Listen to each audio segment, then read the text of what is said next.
Why did he stop walking? Why did a decorated pilot, one who'd seen war up close, who carried the weight of metals across his chest, suddenly freeze in a maintenance bay over nothing more than a patch of fabric? She didn't move. She didn't explain. She simply kept working, hands steady, eyes down, as if the world around her hadn't shifted in an instant. But something had. Everyone could feel it. Hours before that moment, before the whispers, before the stunned glances and respectful silences, Diana Kane's day had begun the way it always did, alone before dawn. The maintenance bay at Marine Corps Air Station Yuma was a cathedral of concrete and steel. Rows of aircraft slept in shadows, their wings and fuselages looming like monuments.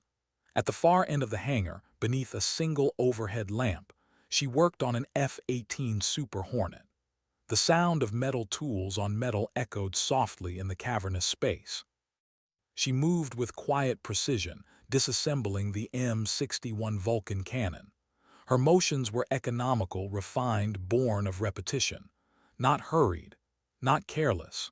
There was a rhythm to it, almost meditative, as if each click of a ratchet, each shift of a panel was timed to her heartbeat.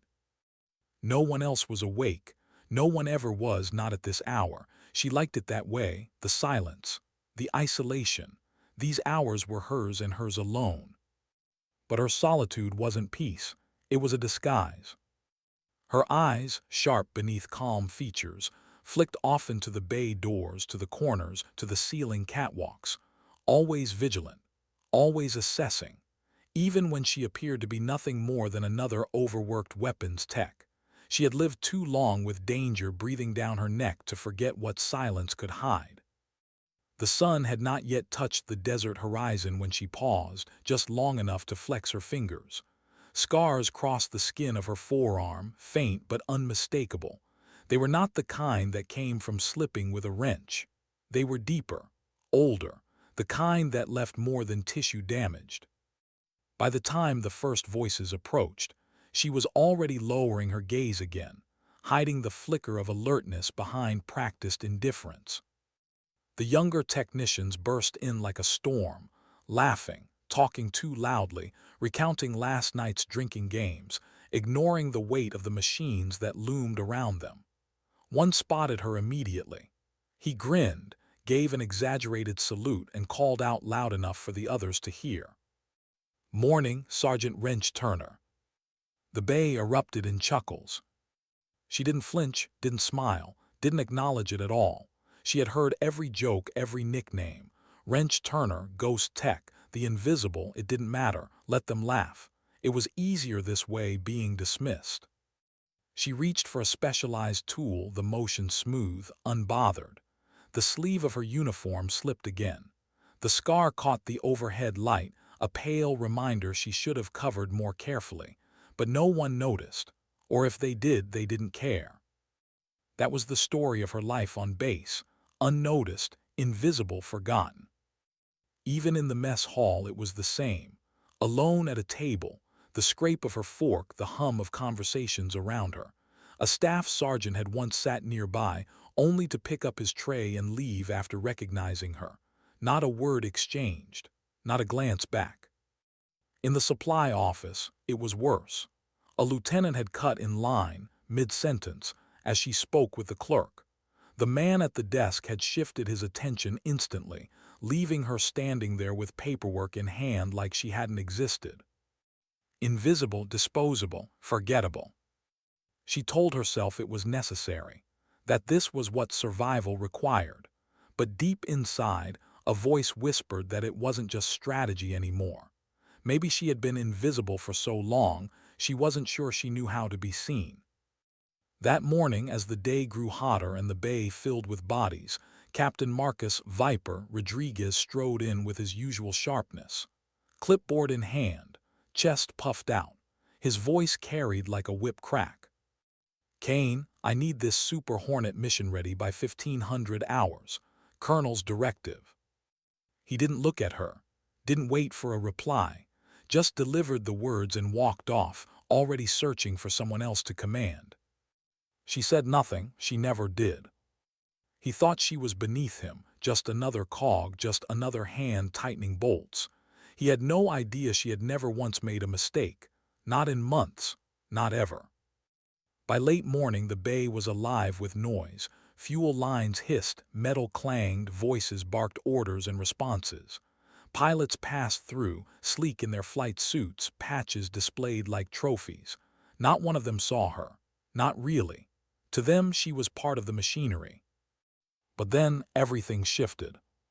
Lieutenant Colonel James Reaper Sullivan, decorated aviator, stormed in, late for a briefing.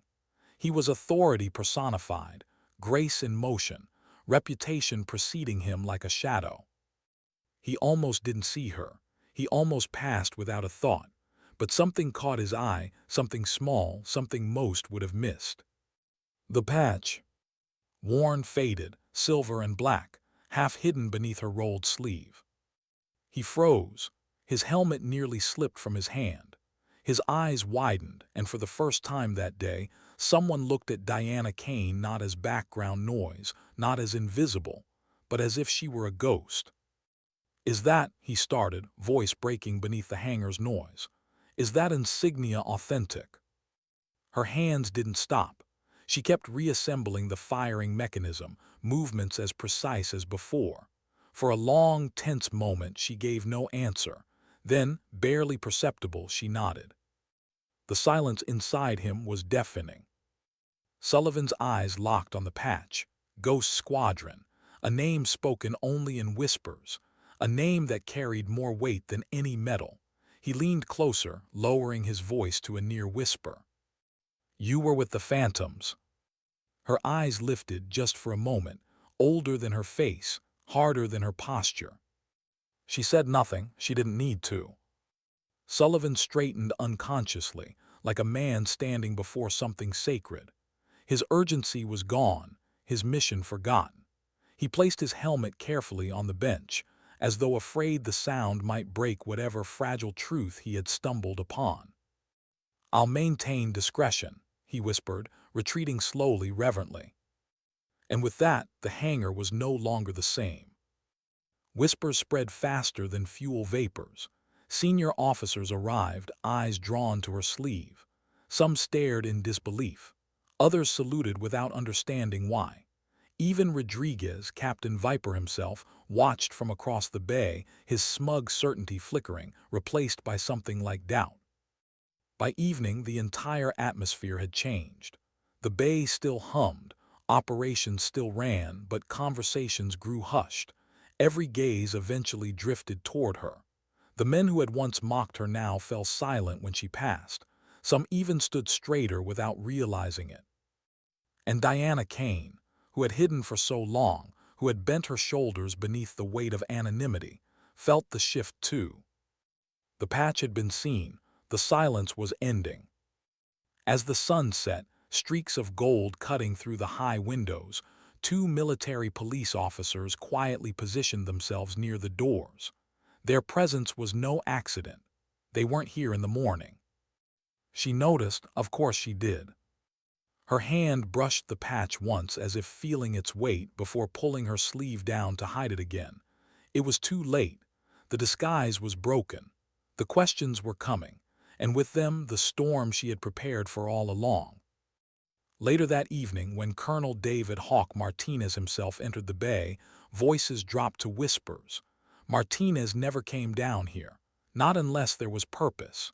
His gaze swept the room, settled on her, and didn't leave. His aide whispered something, and soon, intelligence officers slipped in behind him. They positioned themselves casually near the exits, but Diana recognized predatory stances when she saw them. The world she had kept at bay was finally at her door. Still, she didn't stop working. She never did.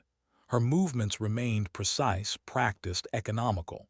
But in the way her shoulders tightened, in the way her eyes flicked to every corner, one could see the truth. She knew. The quiet days were over. Why was the colonel himself here? Why did a man known for his discipline, his sharp composure, step into a maintenance bay at dusk as though he'd been summoned by something far heavier than machinery? Every voice silenced when he entered. Conversations cut mid-sentence. Even the sound of tools seemed to fade as though the aircraft themselves respected his presence. Yet his eyes were not on the planes. They were fixed on her. Diana Kane did not rise. She didn't stiffen, didn't acknowledge him. She kept wiping down the final components of the Vulcan cannon, every motion precise, controlled. But she felt the gaze, the weight of the room pressing in from every side. Colonel Martinez's aide leaned close, whispering in his ear. Martinez's weathered face, stone carved by decades of command, shifted almost imperceptibly. His jaw tightened. His eyes narrowed. He dismissed the aide with a flick of his fingers and stepped forward. Diana finished reassembling the weapon system, hands calm, but her pulse quickened. Not fear, not hesitation, something colder, anticipation. The colonel stopped a measured distance from her. Silence thickened. Then, in a voice loud enough for every ear in the bay, he spoke. "Major Kane." It was not a guess, not a question, a confirmation. Gasps rippled through the younger technicians. Captain Rodriguez, standing off to the side, paled visibly. His clipboard dipped as though it suddenly weighed 100 pounds. Diana slowly set her rag aside and turned to face Martinez fully. For the first time since she'd arrived at Yuma, she stood straight, not hunched, not diminished, not hiding. Her posture alone carried authority, though her uniform bore no rank. Martinez's words fell like stones in the silent hangar. "The Pentagon confirmed your identity 15 minutes ago." Every syllable seemed to echo. Ghost Squadron, Operation Phantom Strike, 9 black operations across 4 continents, 2 Distinguished Service Crosses, the sole survivor of black ice. The litany was not a biography, it was a revelation. Each phrase dropped like a weight into the bay. Technicians stiffened. Young Marines swallowed hard, their earlier jokes burned away by the gravity of what they were hearing. Even Sullivan, the aviator who had first recognized the patch, stood straighter, as if the truth demanded his spine. Diana's gaze swept the room, measured, silent. She saw their shock, their awe, their confusion. She saw Rodriguez staring at her with the realization of how profoundly he had misjudged the invisible woman he had dismissed for months. Finally she spoke. Her voice was steady, low, unused to the sound of command, but undeniably carrying it. "Dead operatives don't receive questions," she said, "and I required the anonymity." Her words landed heavy. Martinez didn't interrupt. He let the silence after them breathe, let it settle into the bones of every person listening. He was no fool. He knew ghosts didn't reappear without reason. "Your team was ambushed during extraction," he said at last. "Intelligence suggested a breach inside Ghost Squadron itself." "Not from within Ghost Squadron," she corrected sharply, her eyes locking onto his. "From within this installation." Murmurs rippled again. Martinez frowned. "Yuma wasn't operational 4 years ago." "No, but 70% of your personnel transferred from Pendleton." She stepped past him toward the Super Hornets console. "Which was operational, may I?" The colonel hesitated, then gave a short nod. With ease that startled even the most seasoned technicians, Diana accessed systems she should never have had clearance for. Lines of encrypted code scrolled across the screen. With a series of commands, she revealed maps of troop movements, flagged transmissions, anomalies hidden in the noise of routine traffic. "For the last 8 months," she said, her voice carrying across the bay, "I've been monitoring encrypted transmissions moving through Yuma's networks. Someone here has been providing classified flight schedules and operational intelligence to Blackwater Industries." The name cut the room in half. Officers shifted uncomfortably. Sullivan's brows furrowed. Rodriguez whispered the word under his breath, as though afraid it might burn his tongue. "Blackwater Industries provides embassy security," an intelligence officer said cautiously. "They also traffic weapons technology to hostile nations." Diana replied without hesitation. My team discovered the operation during reconnaissance in Somalia. When we gathered enough to expose them, they eliminated us, or thought they did.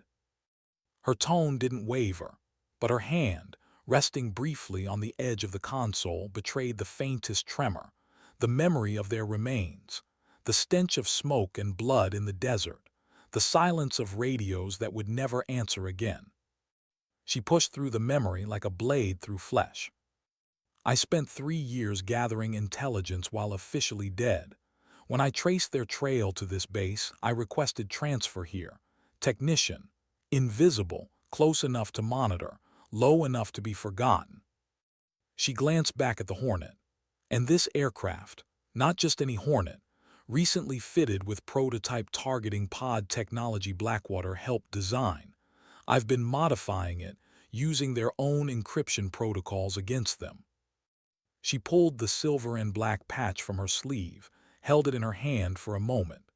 The insignia absorbed the fluorescent light like a shadow come alive. Then she passed it to Sullivan. This shouldn't have been seen, but since it was, she exhaled steady. The mission isn't over, they're coming. Martinez stiffened. Who? The same people who killed my team. They've been searching for me for 4 years. And as if summoned by her words, a distant tremor rattled the bay. An explosion. The floor shivered beneath boots, the air quivered, then the klaxon screamed. Martinez didn't hesitate. He barked into his comms, his voice like iron. Eastern perimeter breach. All personnel to battle stations. This is not a drill. The bay erupted. Technicians dropped tools. Marines sprinted for defensive positions. Officers scrambled for radios. The entire installation shifted in seconds from routine to combat readiness. And in the center of it, Diana Kane stood still, calm as stone in a hurricane. Sullivan reached her side, helmet tucked under his arm. His voice was urgent, but his respect was undeniable now. They hit us during shift change. Maximum confusion. Standard Blackwater tactics. She nodded, gaze unwavering. They'll come here, to this bay, to this Hornet. It holds the only evidence that can bury their network. How many? Sullivan asked. At least 30, former special ops, well-equipped, well-trained. He grimaced. No disrespect, Major, but one Ghost Squadron operative and a hangar full of techs won't hold against 30 mercenaries. For the first time, she allowed herself a faint smile, cold, certain. You're right. She reached into her toolkit, slid out a false bottom, and drew a compact pistol and a combat knife. That's why we won't be here when they arrive. The bay shook again, closer this time. Dust rained from the rafters. Darkness gathered at the edges of the hangar. The storm she had been preparing for all these years was no longer distant. It had arrived. And the ghost, ignored, dismissed, hidden, stood revealed, not as a rumor, not as a shadow, but as flesh and blood. No longer invisible. No longer silent.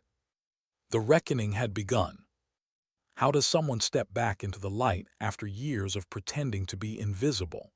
How does a ghost suddenly command the living again? The eastern perimeter still smoldered from the first explosion. Alarms had gone quiet, replaced by the heavy churn of engines, the bark of orders, the rush of boots on concrete. The base had shifted into survival mode, yet at its center, all eyes eventually found her. Diana Kane. She hadn't asked for command. She hadn't sought the spotlight. But command had found her anyway, in the way Sullivan looked to her instead of the colonel, in the way Marines stiffened when she passed, in the way silence grew whenever she opened her mouth. She hadn't worn this weight in years. The sun was gone now, shadows stretching across the desert. The air carried a strange stillness, half the quiet of preparation, half the pause before another storm. Soldiers moved quickly, stringing barricades, fortifying entrances, positioning vehicles. The rhythm of it was efficient but tight, a nervousness humming beneath their professionalism. At the center of the airfield, the F-18 Super Hornet gleamed beneath floodlights. Its presence felt different now. No longer just a machine. It was the heart of the fight, the reason the enemy would come, the one fragile lifeline tethering them to proof of corruption. And to her, she adjusted the strap of her combat vest. The gear felt foreign after so many months in coveralls, but also familiar, like slipping into an old skin. The pistol at her side was balanced, the knife weighty in her grip. She checked them with the methodical precision of someone who couldn't afford a mistake. Rodriguez approached cautiously. The cockiness was gone. He stopped a few paces short, shoulders squared, chin lifted, but his voice softer than she had ever heard it. "I didn't know," he said. "You weren't supposed to," she answered. "I treated you like," he faltered, searching for words, "like you didn't matter." She studied him in silence for a beat. The floodlight caught her face at a sharp angle, highlighting features carved by years of endurance. Then she said simply, "That's what I needed." His jaw flexed. He looked away, ashamed. She could see it, the battle in his chest, pride against humility, arrogance against the weight of truth. "What can I do?" he asked finally. She regarded him with the same scrutiny she once reserved for new recruits. He wasn't Ghost Squadron. He wasn't battle-hardened in the way she was, but she saw the sincerity. The shame had stripped him of pretense. "Your crews respect you," she said. "I need them sharp. Every aircraft we can get airborne buys us time." He nodded, relief mingling with determination. "You'll have them, Major."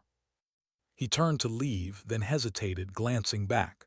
"For what it's worth, I'm sorry." She didn't flinch. "Save apologies for later. We have a mission to finish." He gave a crisp nod and strode away, already barking orders at his crew with a new kind of urgency. Not pride, not arrogance, but purpose. She watched him go, then turned back to the Hornet. The night deepened. Spotlights cut beams through drifting dust. The base had transformed in hours, no longer routine, no longer complacent. It pulsed now with the thrum of impending battle. Sullivan approached next, helmet tucked under one arm. The Ghost Squadron patch, hers, was stitched freshly onto his shoulder. A gesture of solidarity. He offered no words at first, just stood beside her, looking out across the field where Marines took positions. When he did speak, his voice was quiet. "I flew 5 search missions after Black Ice, looking for survivors, looking for you." She glanced at him, eyes unreadable. "You weren't supposed to find me," she said. He nodded slowly. "I know, but we tried." Something softened in her gaze, just for a moment. "I appreciate that you did." Colonel Martinez arrived in a convoy minutes later, flanked by intelligence officers. His face was carved with grim determination. No theatrics, no posturing, just the burden of command in the face of impossible odds. He laid out the situation. Satellite imagery showed multiple assault teams converging. 12 minutes until contact. 2 Hornets combat-ready, 2 more within 18. "We only need one," Diana said, nodding toward the aircraft she'd nursed for months. Martinez frowned. "Extraction." "With respect, Colonel, reinforcements won't make it in time. The only way to end this is to get the evidence to CENTCOM directly." "You're suggesting abandoning the installation." "I'm suggesting completing the mission. This isn't about Yuma. It's about the network. Expose them and we cut the head off. Stay here and we're bled out before help arrives." The silence that followed was thick. Everyone felt the weight of the choice. At last, Martinez gave a tight nod. "What do you need?" Inside the command center, screens glowed with satellite imagery. Red markers crawled across the desert, converging on the base like blood drawn to a wound. Diana's voice was calm as she explained. Blackwater was no longer just a contractor. They had infiltrated government contracts for years, selling secrets to hostile states, bleeding trust from within. Her team had uncovered proof, and for that they were erased. The memory pressed against her chest as she spoke. Faces, names, Voices cut short in smoke and silence. She could still see the way the sand looked when she found them. She could still taste the ash. She steadied her breath. "For 4 years I've been silent," she said, "because I didn't know how deep the rot went. I had to disappear. I had to watch. And when I found them here, I knew it was only a matter of time." The room fell still. Even Martinez, stone-faced, battle-scarred, looked shaken. Another explosion shook the walls, closer this time. Dust fell from the ceiling. "They're here," she said quietly. Chaos followed. Orders barked. Defenders rushed to positions. Martinez stayed firm, directing with precision, his voice carrying through the storm. Diana checked her sidearm, adjusted her vest, then turned to Sullivan. "We need to reach the Hornet now." They moved quickly through corridors alive with urgency. Outside, smoke streaked the night sky. Gunfire cracked in the distance, echoing off steel and sand. The base was under siege from every direction. At the hangar, Marines held the line, rifles raised. The Super Hornet sat ready, engines primed by crews who risked their lives to prepare it. "Enemy breached the north wall, ma'am," the squad leader reported. "They're advancing fast." "Hold them as long as you can," Diana ordered. "Once we're airborne, fall back to secondary." "Yes, ma'am." She climbed into the Hornet alongside Sullivan, strapping in with practiced ease. The cockpit sealed around them, the canopy closing with a finality that sounded like destiny. "Do you remember combat ops?" Sullivan asked, half a smile beneath his tension. She allowed herself the faintest grin. Some skills don't fade. The engines roared, vibrating through the tarmac, through the bones of everyone who watched. "Phantom 1 requesting immediate clearance," Sullivan radioed. The tower's reply came steady. "Phantom 1, you are cleared, good hunting." The Hornet lifted, sleek and deadly, its afterburners igniting the night. Below the base was fire and motion. Marines dug in, enemy shadows swarming like locusts, tracer rounds stitching across darkness. From above she saw it all, the sheer scale of it. At least 60 attackers, professional, coordinated. The kind of force no one brought unless they wanted something erased completely. "They don't just want me gone," she said, voice hard. "They want the truth buried." Sullivan banked hard. Warning tones screamed across the console. Surface-to-air missile lock. "Countermeasures," he barked. Flares spat from the Hornet's belly. A missile swerved, detonating harmlessly in the sky. "Company inbound," Diana said, eyes on radar. 2 unmarked helicopters, Blackwater air support. "Outrun them." She shook her head. "Won't need to." Her fingers danced across the targeting system, her modifications alive on the screen. A lock chirped solid. "Phantom 1 engaging hostile air," Sullivan radioed. The missile launch jolted the Hornet. Seconds later, the lead helicopter erupted in a fireball that lit the desert below. The second peeled away fast, unwilling to test fate. "They'll be back," Sullivan warned. "Then we move faster," she said, activating the advanced pod system. The display filled with encrypted streams, captured transmissions, evidence enough to burn Blackwater to the ground. As the Hornet cut eastward toward the horizon, Diana looked back one last time. The base shrank beneath her. Smoke curled. Fire glowed. Men fought and died in shadows. She whispered, not for Sullivan, not for anyone else, just for herself. For years, silence was survival. Her grip tightened on the console. Tonight silence ends. The Hornet roared into the night, carrying her back into the war she had never truly left. What does it feel like to fly toward the same kind of enemy that once left you for dead? To feel the weight of their tactics pressing down on you again, years later when you thought you buried it all? Diana Kane knew. She had always known. The Super Hornet tore through the desert night, engines screaming against the weight of darkness. Stars stretched above, sharp against the black. Below, the base still burned, tracer fire crisscrossing like veins of lightning. Smoke bled upward, staining the sky. Inside the cockpit, it was tight, alive with the hum of systems, the steady rhythm of Sullivan's breathing, the occasional crackle of radio chatter. But beneath it all was the pulse of something older, something she hadn't allowed herself to feel in years, memory clawing back through the present. Her hands moved automatically, scanning systems, verifying the data streams pouring in from the modified targeting pod. Every transmission it captured was another nail in Blackwater's coffin. She should have been focused, steady, clear. But when the first radar contact lit up fast, closing from the east, her vision flickered. Not to the desert, not to the Hornet, to another place, another night. Somalia. The sky had been different then, heavy with heat and dust. The air thick, choking. Her team had been alive. Voices filled her comms, laughter cutting through tension, the kind of laughter that only existed between people who trusted one another with their lives. Then the ambush. Explosions tearing sand apart, muzzle flashes everywhere, a voice screaming over the net, "We're compromised," another cut short. She remembered running through smoke, lungs burning, dragging a teammate whose leg was gone. She remembered reaching the extraction point, seeing the chopper lift, its side door gun spitting fire, her team already on board. She remembered screaming into the comms, begging them to circle back. But the fire was too heavy. The helicopter had been hit. She'd watched it tumble, twisting metal and fire in the night. 5 days later, she found what was left of them. That memory never left.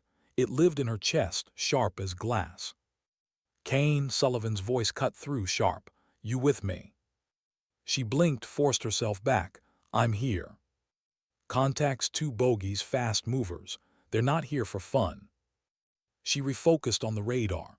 2 aircraft approaching at attack speed, not marked, not military, private, mercenary. Blackwater's reach extended everywhere. "Engage or evade?" Sullivan asked. "Engage. If we run, they chase. If we fight, we decide." He didn't argue. His hands gripped the controls, banking hard, bringing the Hornet into position. The first missile lock screamed across the console. Diana's fingers flew across the targeting system, her modifications feeding real-time counterdata into the radar signature. "Fox 3, Sullivan called as the Hornet spat a missile into the night. The explosion lit the sky, debris raining down like burning confetti. 1 hostile gone. But the second wasn't rattled. It pressed in, closing distance, its guns stitching fire dangerously close. The canopy rattled with impact shock. Diana steadied her voice. "Hold your vector, I've got him." Her pulse quickened, not fear but the sharp clarity of focus. She adjusted the targeting pod, locked the enemy signature and fired. The sky erupted again, silence followed. Only their breathing filled the cockpit. Sullivan let out a breath he hadn't realized he'd been holding, still sharp after all these years. She didn't answer. Her gaze lingered on the burning wreckage below, not satisfaction, not relief, something heavier. The knowledge that every kill brought her back to the night she hadn't saved her own. The comms crackled, Martinez's voice, "Phantom 1 sitrep." "2 hostiles neutralized," Sullivan replied, continuing to CENTCOM vector. Static, then. "Be advised, multiple additional signatures inbound from the south. They're not giving this up." Diana closed her eyes briefly. She could almost hear the voices again. Her old team, jokes before death, promises before silence. She opened them with steel. "Then we don't either." The Hornet cut across the desert at supersonic speed, the horizon bleeding faint hints of dawn. Every second counted. Every mile closed was one closer to exposing the truth. But Blackwater wasn't finished. 10 minutes later, the radar flared again. 4 signatures, helicopters this time, running low, hopping to flank unseen. "They're learning," Sullivan muttered. "They always do," she replied, "which is why you have to learn faster." Her voice was steady, but inside, the conflict gnawed. She wasn't supposed to be here alive. She wasn't supposed to be the one still fighting. Survivor's guilt had shadowed every day of her silence. And now, as the world tried to erase her again, she wondered if she was here for redemption or punishment. The helicopters pressed in, weapons hot. She guided the targeting system, feeding data to Sullivan.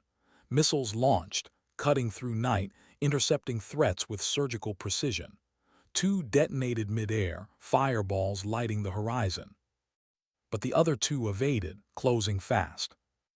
Too close for missiles, Sullivan barked. Then we go surgical, Diana answered. The Hornet dove, low and brutal, closing the distance in seconds. The world blurred. Ground rushed beneath them.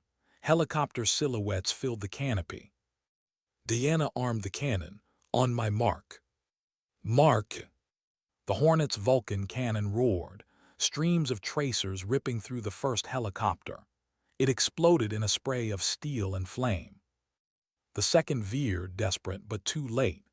Another burst shredded its tail rotor, sending it spiraling into the desert. Silence again, but not inside her. Her chest heaved, though her face betrayed nothing. For every target destroyed, for every enemy silenced, the same question haunted her. Why was she still alive when her team was? Sullivan glanced at her, catching the flicker in her eyes. You don't have to carry it alone. She didn't respond, couldn't. Some burdens weren't meant to be shared. Instead, she looked ahead. The desert stretched endlessly, the horizon now painted with the faintest strokes of light. Dawn was coming. But dawn didn't mean safety. Dawn meant exposure. And somewhere beyond the horizon, Blackwater still waited. She thought of the men and women on base holding the line. She thought of Rodriguez, ashamed but trying. She thought of Martinez, steady even in chaos. She thought of the young Marines who had once laughed at her, now standing straighter in her presence. And she thought of her fallen team. Her hands tightened on the console. She would not let silence bury them again. The radio crackled once more. Phantom 1, be advised, enemy reinforcements closing from multiple vectors. You don't have long. Sullivan glanced at her. What's the play? Her jaw set. We finish what we started. The Hornet banked toward the rising sun, engines thundering against the weight of memory and the gravity of truth. And in that fragile space between night and day, between silence and speech, between the past that haunted and the mission that demanded, Major Diana Kane found something she hadn't felt in years. Not hope, not yet, but resolve. The kind that burned even brighter than the dawn. Why does dawn feel more dangerous than night? Why, when the sky finally begins to break open with light, does the threat seem sharper, closer, impossible to escape? The desert horizon glowed faint orange as the first strands of sunlight stretched across it. To anyone else, it would have been beautiful, a new day beginning. But for Diana Kane, dawn had always meant exposure. Night concealed, night covered, dawn stripped everything bare. The F-18 Super Hornet thundered eastward, its engines painting heat against the chill of morning. Inside, Sullivan gripped the controls with disciplined calm, eyes flicking between gauges, radar, and the ever-closing distance. Diana wasn't looking at the horizon. She was looking at the data stream spilling across her modified targeting pod. Lines of encrypted traffic, Blackwater's hidden veins, flowed like digital blood. Every second in the air, she captured more, pulling threads together into a tapestry that could bring them down. But every second in the air also brought more hunters. Contacts, Sullivan said, voice tight. 6, closing fast from the southwest. Jets this time, not hellos, they're serious now. Diana's eyes narrowed. They always were. The radar painted 6 bright points, arrowing straight for them. Mercenary pilots, former military, bought loyalty, ruthless precision. The kind of men who didn't ask why they were sent. The kind of men who killed ghosts for pay. They'll try to box us in, Sullivan muttered. They'll try, she said evenly. Her hands moved quickly, inputting commands into the targeting pod. Sullivan's brows furrowed as new data scrolled across his HUD, information the standard systems shouldn't have been able to generate. What the hell? I told you I've been modifying it, Diana interrupted. This isn't just for weapons guidance anymore. It can read their comms, predict maneuvers, feed you angles before they move. He blinked, half disbelief, half awe. You turned a targeting system into a mind reader.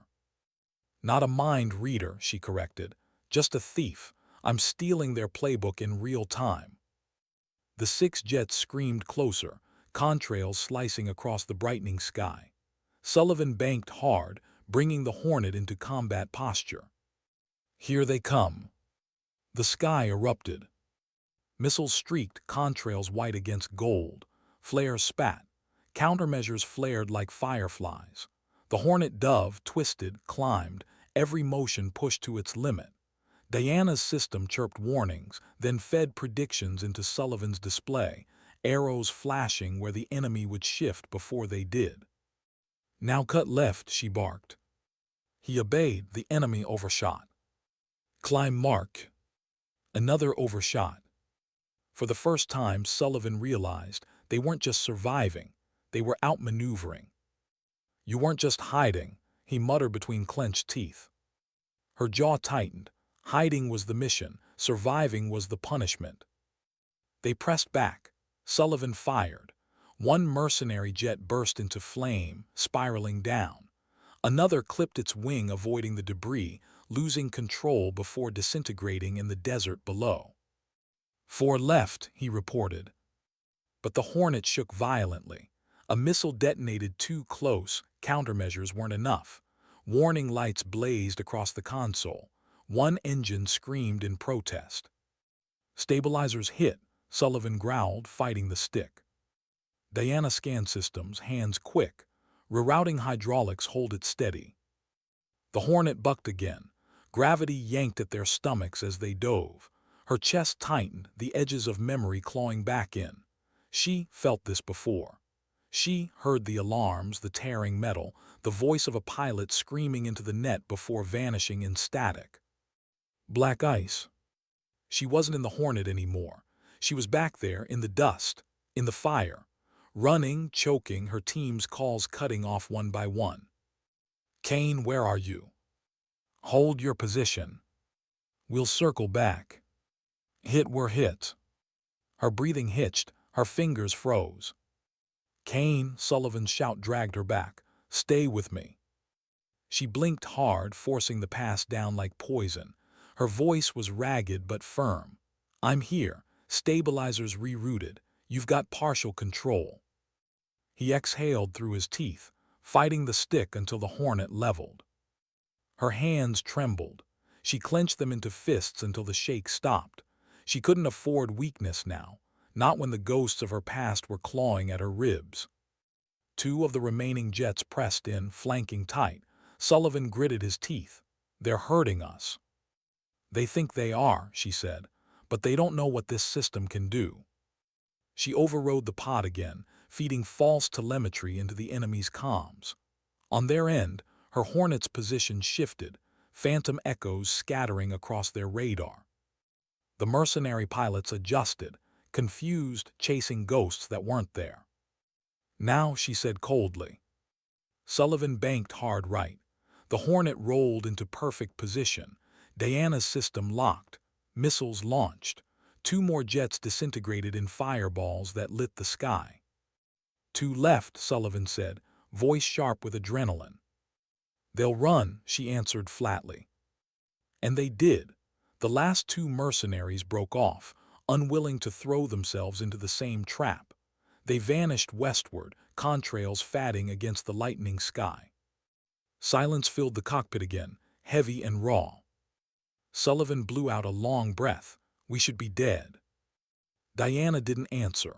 She stared ahead, eyes fixed on the horizon, but her mind wasn't there. It was back in the wreckage of Somalia, back with her team, back with the unanswered question that never left her. Why me? Her hands curled into fists in her lap, invisible no longer. She was alive, but at what cost? The comms crackled, Martinez's voice tight but alive. Phantom 1 perimeter breached on multiple fronts. We're holding but barely. How copy? Sullivan answered. Copy base, we've engaged and neutralized 6, proceeding to objective. Good hunting, Martinez said grimly. Diana closed her eyes briefly. Martinez had no illusions. He knew what holding meant. He knew how many would fall before reinforcements arrived. And still he stayed steady. That was leadership. The kind she once carried. The kind she had buried with her team. The desert rolled beneath them, endless and open. The sun was rising fast now, flooding the world with harsh light. Sullivan glanced at her. We can still turn back. She opened her eyes, cold steel in them now. And let their sacrifice mean nothing. Let Blackwater bury this again. His silence was answer enough. She tapped the pod display, watching the data scroll. This is it. Years of hiding, years of silence. Everything comes down to this flight. Her voice lowered almost to herself. I don't care if I make it back, but the truth will. Sullivan didn't argue. He knew better. He simply tightened his grip on the controls and pushed the Hornet faster, eastward into the rising sun. And as the light bathed her face, Diana Kane, the ghost who had once disappeared into silence, felt the weight of every shadow behind her. She wasn't flying away from them. She was carrying them. Into the fire. How far could they push before the world itself pushed back? How many times could a ghost cheat death before the silence caught her again? The Hornet cut eastward, sun blazing now against its canopy. The desert below stretched endless, rippling with heat and shadow. The air shimmered with the violence that had already been spilled and the promise of more waiting ahead. Inside the cockpit, every second was heavy. Diana Kane sat rigid, eyes scanning the endless stream of data scrolling across her modified pod. Each line of code was proof of betrayal, proof of corruption, proof that her team hadn't died for nothing. Yet with every pulse of incoming transmissions, the threat grew sharper. Blackwater wasn't giving up. And neither was she. Fuel status, she asked. Sullivan's eyes flicked across gauges. We're fine for now. Enough to reach CENTCOM, enough for a fight if we have to, but not both. Her jaw tightened. Then we don't waste shots. Silence for a beat. The engines roared steady, vibrating through their bones. Then Sullivan spoke again, quieter this time. You ever think about what happens after? Her eyes didn't leave the display. After. Yeah, after we deliver this. After Blackwater's network is exposed. After you stop being invisible. What then? She paused. The question hit harder than the turbulence rattling the cockpit. She hadn't let herself think about after. For years, all she had thought about was survival. Survival wasn't living. Survival wasn't tomorrow. It was only today, only this moment, only the next breath. I don't know, she admitted. Sullivan gave a short, humorless laugh. At least you're honest. The radar shrieked before either could say more. Dozens of contacts, north, south, closing fast. Sullivan's knuckles whitened around the stick. That's not pursuit, that's a wall. Diana's eyes narrowed. They're throwing everything. It wasn't 6 jets. It wasn't 4 helicopters. This was heavier, larger, coordinated. A strike package, the kind reserved for nations, not one woman in a single Hornet. Blackwater doesn't want to stop us, she realized aloud. They want to erase us completely. No wreckage, no evidence, no witnesses. Sullivan's jaw set. Then they're about to learn why ghosts don't die easy. The comms crackled with Martinez's voice. It was faint through static but steady. Phantom 1, we're still holding but reinforcements delayed. You're on your own out there. Diana pressed the transmit button, voice calm. Copy, Colonel, keep them alive, we'll finish this. Static swallowed the reply. The link died. They were alone. The strike package appeared on the horizon, black dots swelling into shapes. Gunships, escort fighters, unmanned drones swarming like wasps. more than they had any right to face in one aircraft. Sullivan muttered under his breath, "This is suicide."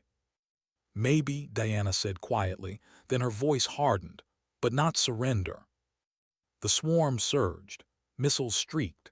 The Hornet Dove twisted, rolled, each maneuver pulling at their bodies, slamming them against harnesses, pressing weight into their chests. Countermeasures spat, flares burning against the morning sky. But there were too many. The Hornet shuddered violently as a missile detonated nearby. Warnings screamed across the console. Hydraulic pressure dropping. Left wing stabilizer compromised. Sullivan gritted his teeth, wrestling the controls. "We're hit." Diana's fingers flew across systems, rerouting power, patching through damage. Her modifications weren't just for intelligence. She had prepared for this, coded redundancies into systems that weren't supposed to have them. The Hornet steadied, barely. The swarm regrouped, pressing tighter. Fighters dove. Drones darted. Gunships opened fire. The sky itself seemed to collapse around them, filled with streaks of metal and flame. Sullivan's breathing was ragged now, but his voice stayed firm. "We can't outlast this. We need another option." "There is one," Diana said. Her eyes flicked to the pod. The system glowed with streams of intercepted code. Data not just of transmissions, but of control. Drone command signals. She hesitated only a second. Then her fingers danced across keys. "What are you doing?" Sullivan barked, rolling hard to avoid cannon fire. "Turning their own weapons against them." The pod pulsed as she injected new commands into the swarm. False signals, ghost coordinates. For a moment, nothing happened. Then, like wolves turning on each other, the first drone swerved, firing at its own. Sullivan's eyes widened. "You." "Don't thank me yet," she cut him off.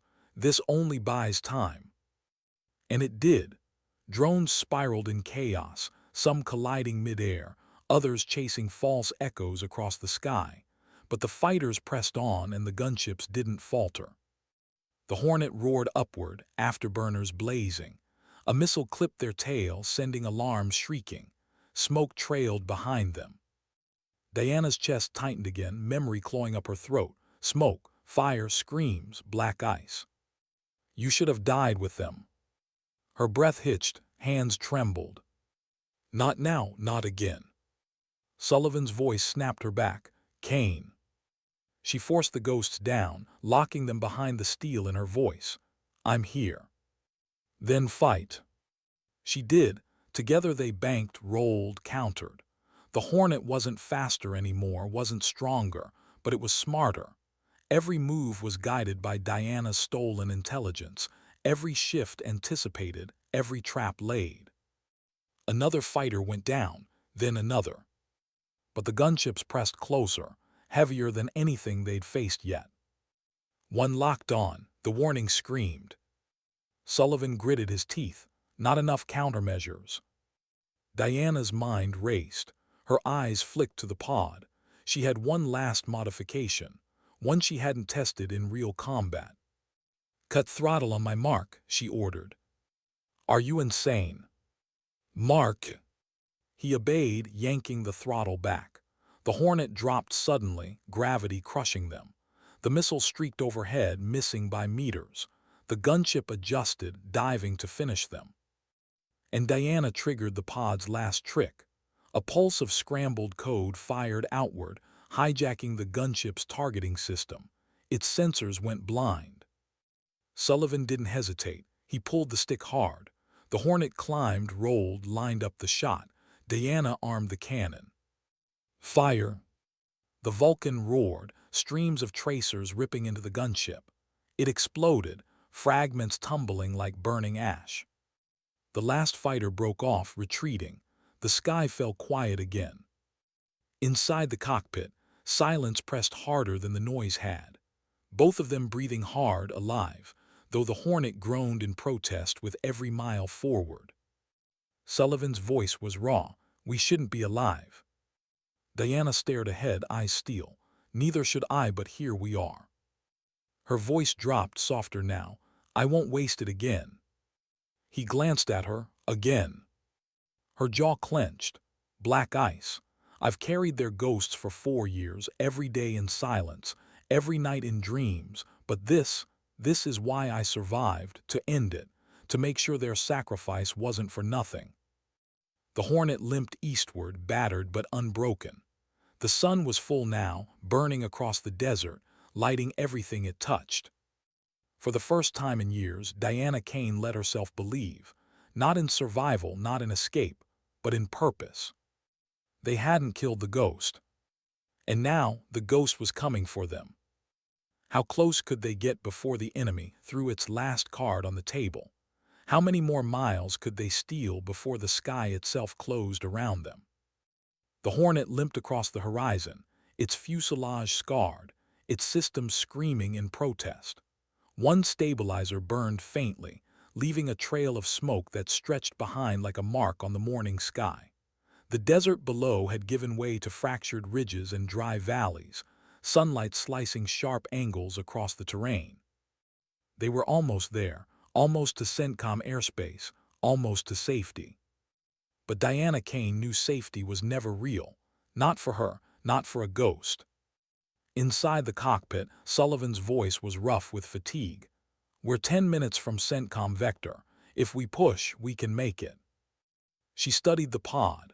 Data scrolled endlessly, the capture nearly complete. Every thread of Blackwater's corruption tied together now, undeniable, irreversible. Enough to collapse the network. Enough to prove her team hadn't died in vain. Her hands trembled slightly as she steadied the console. She forced them still. Sullivan caught it out of the corner of his eye. You okay? I'm fine, she lied. Kane. She didn't answer, couldn't because she wasn't fine. The closer they got to the finish, the heavier the weight in her chest grew. Survivor's guilt pressed harder now, louder than the alarms blaring in the cockpit. Her team hadn't made it this far. Why should she? The radar flared again. Diana's eyes snapped forward, dozens of new contacts, surrounding, encircling. Sullivan swore under his breath. They're not letting us in, not without a fight. Her jaw set, then we fight. The swarm appeared out of the rising light, sleek aircraft, heavy gunships, drones weaving between them. Blackwater's last desperate attempt to stop them before they crossed the line into sanctuary. 15 at least, Sullivan muttered, hands tightening on the stick. We're outnumbered, outgunned, and this bird's half dead. Diana's voice was calm. We've been outnumbered since the first shot fired. The swarm closed, missiles streaked.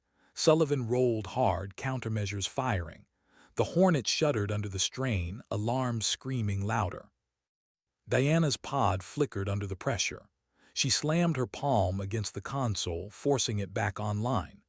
Streams of data burst across her display, enemy targeting codes, control signals, encrypted chatter. They're desperate, she muttered. They've tied everything to this strike.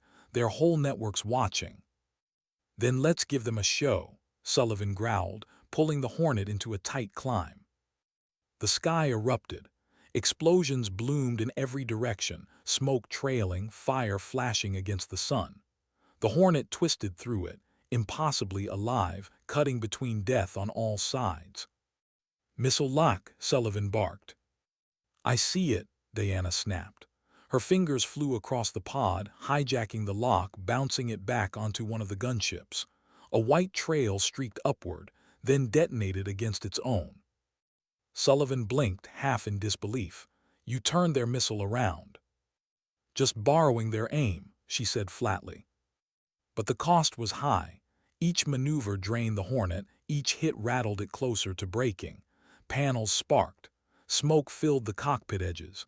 Warning lights painted red across every surface. We can't keep this up, Sullivan said through clenched teeth. We don't need to, Diana replied. Her voice was steel now, absolute. We just need to break through the line, get the data across. That's the mission. Her words rang heavy. Sullivan glanced at her, realizing what she wasn't saying. This wasn't about landing the Hornet. It wasn't about survival. It was about delivery, no matter the cost. Another explosion shook them violently. The canopy rattled. Diana's head snapped back, a gash opening along her brow. Blood ran down her temple, warm and sticky, but she didn't flinch. Sullivan shouted, "You're hit." "It's nothing," she said, steady, though her vision blurred. Her team's voices echoed in her skull again. Laughter in the dust, promises before death, screams cut short. Not this time, not again. She steadied her breathing, forced the ghosts down. She wasn't running from them anymore. She was carrying them. The swarm pressed tighter. Fighters locked on from 3 directions. Drones circled like vultures. "This is it," Sullivan muttered. "We can't punch through all of them." "Yes, we can," she said quietly, "but not both of us." His head snapped toward her. "What?" Her hands flew across the pod, activating a subroutine buried deep. The display lit with commands he didn't recognize, self-guiding protocols, override sequences. "You built an autopilot combat program," he demanded. "Fail-safe," she said, "in case this moment came." Realization hit him like a strike. "You're planning to." "Yes," she cut him off. "No," he barked. "Kane, don't you dare, not after everything, not after surviving all this." Her eyes locked on his, calm, steady, infinite weight behind them. "I wasn't meant to survive. Not then, not now, but the mission was, their sacrifice was, and I won't let it be buried again." The words tore at him. He saw the resolve in her eyes, the same resolve that had carried her through silence, through invisibility, through 4 years of shadows. She had already chosen. He shook his head violently. "No, we do this together, alive." She almost smiled, a small, tired thing. "You still don't understand. Ghosts don't come back to live. They come back to finish what they started." The swarm pressed closer. Missiles streaked again. The Hornet bucked under fire, alarms shrieking, panels sparking. She uploaded the last of the captured data, feeding it into the pod's secure burst transmitter. One push, and everything would be sent, compressed, encrypted, delivered directly to CENTCOM's servers. But one push meant staying steady long enough to transmit, long enough for the swarm to tear them apart. Her thumb hovered over the command. Sullivan's voice cracked with urgency. "Don't do this, Kane. Don't trade yourself away. You've earned more than this." Her voice was barely above a whisper, but it carried more than any shout. "This isn't about what I've earned. It's about what they deserved." She pressed the command. The pod flared. Data surged outward, firing across secure channels. The proof was gone from the Hornet now, unstoppable, racing toward CENTCOM's servers. The mission was complete. But the swarm didn't care. They pressed in, desperate to finish the kill. "Transmission complete," she said softly, almost to herself. Sullivan's knuckles turned white on the stick. "Then we run." She shook her head slowly. "You run, I'll hold them." "No," his voice was ragged. "We're not leaving you, not again, not like your team." Her eyes softened for the first time. "That's why you'll live, because someone has to carry it forward, someone has to remember." Another explosion shook them. The Hornet spiraled, controls screaming. Sullivan fought desperately to steady it. Diana's hand closed around the ejection handle. Her voice was calm, final. "Time to go, Lieutenant Colonel." His eyes widened. "Kane." She pulled. The canopy blew. The seat fired. Sullivan was torn from the Hornet, sky whipping around him as his parachute deployed. And Diana Kane, Major Ghost survivor, was alone in the cockpit now. The swarm closed in. Her hands steadied on the controls. Her eyes, bleeding but unflinching, fixed on the horizon. The mission was complete, but her reckoning was. And as the first missiles streaked toward her, she whispered into the silence of the cockpit. "For them." The sky lit in fire. What happens when a ghost burns out in the sky? Does the world simply move on, filing the name away under classified reports? Or does the silence she leaves behind echo louder than any battle? The sky was still burning when Sullivan drifted down. His parachute caught the morning wind, tugging him gently toward the jagged desert below. Behind him, the Hornet was gone, a trail of smoke, a burst of fire, swallowed by the swarm that had converged like vultures. But not before it finished the mission. The data had already reached CENTCOM. He knew it. He felt it. Blackwater's secrets were no longer theirs to bury. Diana Kane had seen to that. His boots hit hard against the rocky soil. The impact jolted through his legs, dropping him to one knee. He tore free of the harness, scrambled to his feet, and scanned the horizon. Silence, the swarm had scattered. Mission complete, they had nothing left to chase. And she was gone. For a long moment he couldn't breathe. His chest locked, his throat tight, his hands shaking against fists of dirt. The adrenaline that had kept him sharp in the sky drained, leaving only the hollow weight of what he had just witnessed. She had pulled him out, she had chosen, and she had done it without hesitation. He whispered her name into the desert air, voice breaking. Kane. No answer, only wind. Hours later, CENTCOM patrols swept the area. Helicopters thundered in, Marines fast-roping down, securing perimeter. They found him alone, standing among the rocks, helmet tucked under his arm, gaze fixed on the smoke trail fading into the horizon. He gave them the only words that mattered. She finished it. And she had. The proof tore through CENTCOM like a detonation. Encrypted bursts unpacked into terabytes of classified transmissions, flight schedules sold, weapons smuggled, contracts bled into hostile hands. Names, dates, money trails, all of it.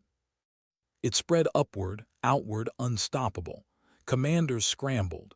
Intelligence agencies scrambled harder. Blackwater's carefully constructed empire began to fracture, light exposing cracks that had festered in shadow. They tried to deny it, tried to spin it, but the truth was too heavy, too damning. And it carried a signature. The silver and black insignia of Ghost Squadron. Across bases, whispers grew into stories. Stories grew into legends. They spoke of the woman who had worked in silence, invisible, ignored, carrying scars no one asked about. They spoke of the patch no one recognized, until they did. Rodriguez was one of the first to hear. He stood in the same maintenance bay where he had once barked orders at her like she was a machine. He stared at the spot where she used to sit alone, head down, sleeves rolled. The same men who had laughed at her now stood silently, guilt cutting deeper than any reprimand. Martinez said nothing when the confirmation came. He only closed his eyes, the weight of command heavy on his shoulders. He had seen warriors burn out before, but not like this. Not with silence turned into sacrifice. Sullivan carried it hardest. He sat in a debriefing room days later, hands still bandaged, brow still scarred from the crash. Commanders asked for details. He gave them facts, enemy numbers, coordinates, maneuvers, transmission confirmation. But when they asked about her, his voice cracked. She didn't just fight, he said. She carried ghosts. She carried them longer than anyone should, and when it came time to choose, she chose us. She chose all of us. The room was silent. Even generals bowed their heads. News never broke publicly. Ghost Squadron was too deep, too classified, too hidden in the cracks of history. The world would never know her name, not the way it should. But the military knew. The pilots knew. The Marines who had once ignored her knew, and that was enough to keep the legend alive. Weeks later, Sullivan returned to Yuma. The base was rebuilt, scars patched but still visible if you knew where to look. He walked the hangar floor where she had once stood, where she had once been invisible. He stood at the workbench where her tools still lay, neatly ordered, untouched since that night. And for the first time in years, he saluted, not to a flag, not to a superior, but to an empty space that felt heavier than any presence. He whispered, so quiet only he could hear, "They won't forget." The desert outside Yuma was quiet again. The sun set the same way it always had, streaking gold across endless sand. But for those who had seen her, those who had recognized what she carried, the silence was different now. It wasn't the silence of invisibility. It was the silence of respect. Somewhere in that silence, Diana Kane remained. Not alive, not gone, something in between. A ghost not haunting but holding. The truth was simple. She hadn't sought redemption. She hadn't chased recognition. She had carried a mission no one else could, until the moment came when she had to lay it down. And in the quiet after, a moral lingered, sharper than any order, heavier than any metal. Sometimes dignity doesn't speak. It simply acts.